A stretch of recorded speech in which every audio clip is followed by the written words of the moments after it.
চীনের চেংদুর ১৪ বছর বয়সী এক কিশোরী আবারও সবাইকে তাক লাগিয়ে দিলেন। ইতোমধ্যেই দুটি গিনেস ওয়ার্ল্ড রেকর্ডের মালিক এই অসাধারণ কন্টরশনিস্ট এবার নতুন এক চ্যালেঞ্জে নামলেন। পেছন দিকে বাঁকানো অবস্থায় মাত্র ৪৮.১৫ সেকেন্ডে ১৫টি সিঁড়ি ওঠানামা। আগের রেকর্ড ছিল ৩ মিনিট ৩৩ সেকেন্ড, অর্থাৎ তিনি ৪ গুণেরও বেশি দ্রুত সময়ে তা দেখালেন।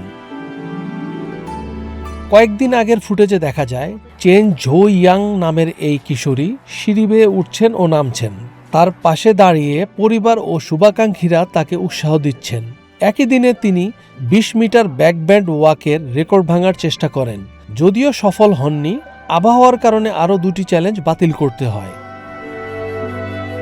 চেন এখন স্কুলের প্রথম বর্ষের ছাত্রী। পড়াশোনার পাশাপাশি সপ্তাহান্তে তিনি সময় দেন কন্টরশন অনুশীলনে। স্কুলে আমি পড়াশোনায় মন দেই আর ছুটির দিনে অনুশীলন করি। প্রতিযোগিতা বা বড় কোনো চ্যালেঞ্জ সামনে এলে প্রতিদিনের ট্রেনিং আরো কঠিন হয়ে যায়। তার বাবা চেন ইয়াং মেয়ের এই যাত্রা নিয়ে গর্বিত।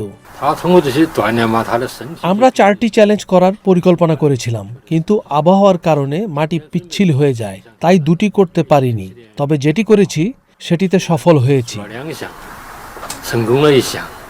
তিনি আরও যোগ করেন, এই অনুশীলনের কারণে তার মেয়ের শারীরিক সক্ষমতা অন্যান্য সহপাঠীদের চেয়ে অনেক ভালো, ফলে সে খুব কমই অসুস্থ হয়।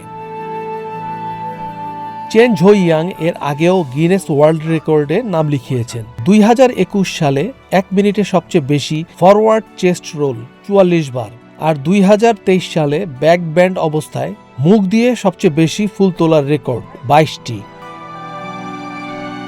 অসাধারণ নমনীয়তা আর অবিশ্বাস্য গতি দিয়ে এই কিশোরী আবারও প্রমাণ করলেন, বয়স নয়, অধ্যাবসায় আর অনুশীলনই পারে বিশ্বকে চমকে দিতে।